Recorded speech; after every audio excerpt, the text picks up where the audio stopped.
Hello friends, आशा करते हो कि आप लोग बहुत अच्छे होंगे। तो आज के वीडियो में हम डिस्कस करने वाले हैं हमारा प्यारा सा chapter that is science and technology part 2 from class 10th। That is जो हमने चैप्टर की शुरुआत की थी, जिसका नाम है chapter number 1 heredity and evolution. तो आज हम उसका पार्ट 3 यानी लेक्चर 3 देखने वाले हैं।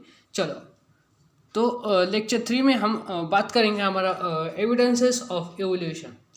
ठीक है, तो मैं आज का वीडियो जो स्क्रीन रिकॉर्डिंग कर रहा हूँ ताकि आपको और अच्छी तरीके से दिख सके।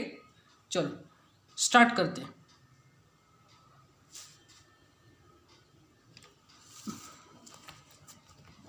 Only 2 seconds, let's go.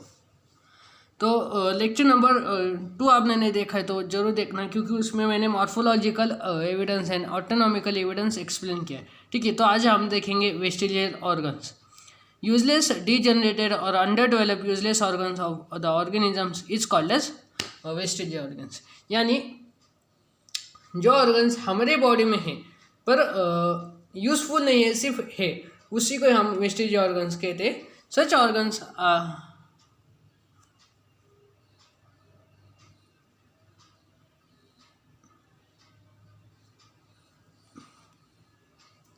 Such organs are totally non-functional in humans, but may useful in other organisms.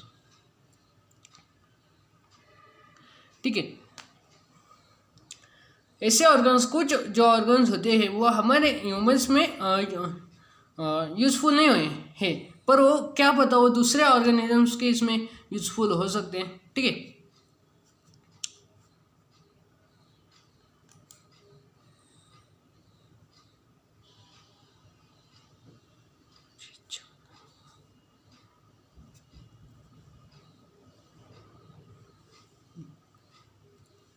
ठीक है। तो ऐसा कौन सा ऑर्गन है? That is appendix which is useless to human, it is useful and fully functional organ in ruminants. Ruminants का मतलब है गाय और जो भैंसे होते हैं उनको उनमें, क्योंकि हम, ठीक है, हमारे ह्यूमंस में वो अपेंडिक्स है जो यूजफुल नहीं है। ठीक है, उसका कुछ काम नहीं है। ठीक है, इसलिए कुछ लोगों में उसका सपोज जब अपेंडिक्स बढ़ता है तब ऑपरेशन करके निकाला जाता है, तो ठीक है, तो यूजफुल नहीं, इसलिए ये होता है। ठीक है, next, similarly muscles of ear pinna which is useless to human are fully functional for monkeys for movement of ear pinna. तो और एक एग्जाम्पल है हमारा, डेट इज ईयर पिन्ना, यानी जो हमारे कान के बाहर का जो हिस्सा होता है उसको हम ईयर पिन्ना कहते हैं। ठीक है, सॉरी,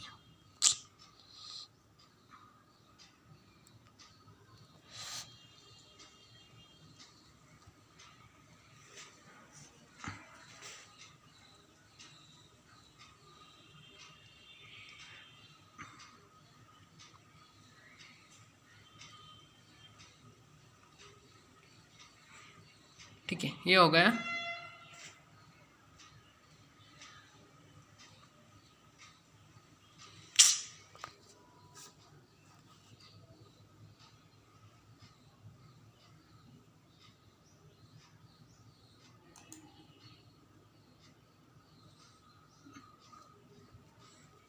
ठीक है, लेट्स गो टू नेक्स्ट। तो इसके जो एग्जाम्पल्स हैं वो है हमारे tail bone, wisdom teeth and body hairs. ठीक है, टेल बोन जो है वो आपको टेक्स्ट बुक के पिक्चर में मिल जाएगा। टेक्स्ट बुक में आपको पिक्चर दिया है, मैं इधर पिक्चर्स ऐड नहीं कर सका इसलिए नहीं दिखा पा रहा हूँ। ठीक है, फिर उसके बाद है विजडम टीथ यानी अक्ल दांत, जिसको हम मराठी में बोलते हैं, और बॉडी हेयर्स। ठीक है, तो ये सब हो गया हमारे vestigial organs. Now we will see paleontological evidence. Large number of organisms get buried due to disasters like flood, earthquake and volcano. और paleontological evidence भी आपको हमें आइडेंटिफाई करने में इजी जाता है, क्योंकि वो स्टडी ऑफ फॉसिल्स है। ठीक है, ये हमें ये बताता है large number of organisms get buried due to disasters like flood, earthquake and volcano. Remnants and impressions of organisms remain preserved underground. ठीक है, तो उनके जो बॉडी के हिस्से वो तो डिकम्पोज नहीं, स्किन वगैरह वो डिकम्पोज होगा, पर बोन्स रहते हैं, ठीक है, और इसीलिए उसको हम therefore this are called as fossils, उसको हम फॉसिल्स कहते हैं, ठीक है। Study of fossils is an important aspect of evolution, और एक स्टडी ऑफ फॉसिल्स एक बहुत ज़्यादा इम्पोर्टेंट एस्पेक्ट माने जाते हैं एवोल्यूशन के स्टडी के लिए, ठीक है। Carbon consumption of animals and plants stop after death and since then only the decaying process of carbon 14 occurs continuously, ठीक है। फिर क्या होता है कि जब एक ऑर्गेनिज्म जब डेड होता है, ठीक है, फिर उसके बाद जो कार्बन कंजप्शन होते हैं एनिमल्स और प्लांट्स का, फिर कार्बन स्टॉप हो जाता है, ठीक है, जब मर जाते हैं, फिर बाद में सिर्फ डिकेन प्रोसेस होती है, दैट इज C14 की चलती रहती है continuously. Since the time pass since the death of plants और animal can be calculated by measuring the radioactivity of C14 and C12 present in their body, ठीक है। फिर जैसे जैसे आगे टाइम बीत जाता है, फिर बाद में प्लांट्स और एनिमल्स का हम क्या, ठीक है, फिर इससे हम क्या कहते हैं कि बॉडी कितनी पुरानी है, बॉडी की डेथ कब हुई थी, 24 आवर्स में हुई थी, नहीं तो 3 दिन पहले हुई थी, तो ये सब हम किससे निकाल सकते हैं, इस रेडियो एक्टिविटी हम C14 और C12 के बीच में रहती है, और इसी को this method is called as carbon dating method, और इसी मेथड को हम क्या कहेंगे, कार्बन डेटिंग मेथड कहेंगे, ठीक है। तो यही था carbon dating method. Now we will talk about the next topic, next वेस्टेज बोलता evidences of evolution, that is connecting links. क्या होता है कनेक्टिंग लिंक्स, ये अब हम डिटेल में जानते हैं। Some plants and animals some morphological characters by which they can be related to two different groups, hence it is called as connecting links, ठीक है। तो कुछ जो प्लांट्स और एनिमल्स होते हैं वो मॉर्फोलॉजिकल कैरेक्टर्स शो करते हैं, रिलेट करते हैं तो दो ग्रुप से, इसलिए उनको कनेक्टिंग लिंक्स कहा जाता है। Example, in Peripatus characters like segmented body, thin cuticle and parapodia like organs are present, ठीक है। तो हम पेरिपेटस में देखते हैं कि उस एनिमल की बॉडी कैसी, सेगमेंटेड बॉडी है, थिन कोटाइल है, और पैरापोडिया लाइक ऑर्गन्स उसके इसमें प्रेजेंट है। Similarly this animals show tracheal respiration and open circulatory system similar to arthropods, ठीक है। इसकी वजह से जो एनिमल्स होते हैं वो ट्रैकियल रेस्पिरेशन करते हैं और उनको ओपन सर्कुलेटरी सिस्टम होता है जैसे ऑर्थोपोड्स को होता है।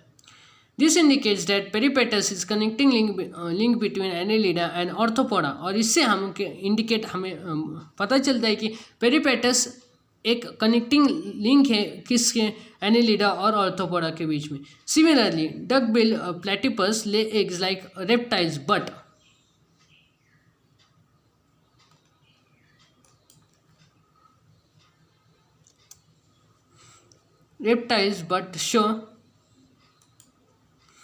show relationship with mammals to presence of mammary glands and hairs, ठीक है। जो सिमिलरली जो डक बिल प्लेटिपस है उसका आपको पिक्चर टेक्स्ट बुक में मिल जाएगा, ठीक है। वो रिलेशन वो एग्स ले करता है और उसके इसलिए मर्मली ग्लैंड्स हैं और हेयर्स भी है बॉडी पे, तो ये मैमल्स के साथ भी इंडिकेट कर सकता है, ठीक है, मैमल्स और रेप्टाइल्स के साथ, ठीक है। तो ऐसे ही और एक example, lung fish performs respiration with lungs in respective of being fish, यानी जो लंग फिश है वो रेस्पिरेशन लंग्स से परफॉर्म करता है फिश होते हुए, क्योंकि फिश जो होते हैं वो गिल्स से रेस्पिरेशन परफॉर्म करते हैं, ठीक है।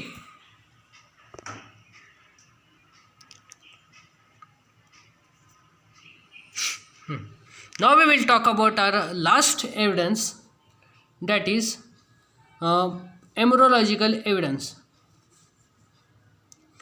Pictures show that all embryos show extreme similarities during initial stages and those similarities decrease gradually. ठीक है, तो इमरान तो ये जो पिक्चर है वो आपको टेक्स्ट बुक में मिल जाएगा। वही हमें दिखाता है कि फर्स्ट स्टेज में जो होते हैं वो हमको समझ में नहीं आते, ऑर्गेनिज्म एम्ब्रॉयज जो होते हैं वो समझ में नहीं आते। सेकेंड स्टेज में भी हमें पता नहीं चलता, पर थर्ड स्टेज में जो होती हैं वो हमें पता चलता है कि फिर वो ऑर्गेनिज्म क्या बनने वाला है, मैन बनने वाला है क्या, फिर पिग बनने वाला है, क्या रैबिट बनने वाला है, क्या टॉर्टॉइस। ठीक है, तो ये सब हमें बताता है एम्ब्रियोलॉजिकल एविडेंस। सो फ्रेंड्स, तो आज के ये लेक्चर इसमें पूरा हमने एविडेंस ऑफ इवोल्यूशन कंप्लीट कर लिए हैं। ठीक है, तो इसी के साथ आज का वीडियो ये पे स्टॉप होता है। तो मिलते हैं नेक्स्ट लेक्चर में। ठीक है, थैंक यू। तो आपको ये वीडियो अच्छा लगा है तो वीडियो को लाइक करना, शेयर करना, और अभी तक चैनल पे न्यू और अभी तक सब्सक्राइब नहीं किया है तो प्लीज़ जल्दी से वीडियो चैनल को भी सब्सक्राइब कर देना। Thank you friends. और अगले वीडियो में हम Darwin's theory of natural selection and speciation ये दो टॉपिक्स कवर करेंगे। Thank you.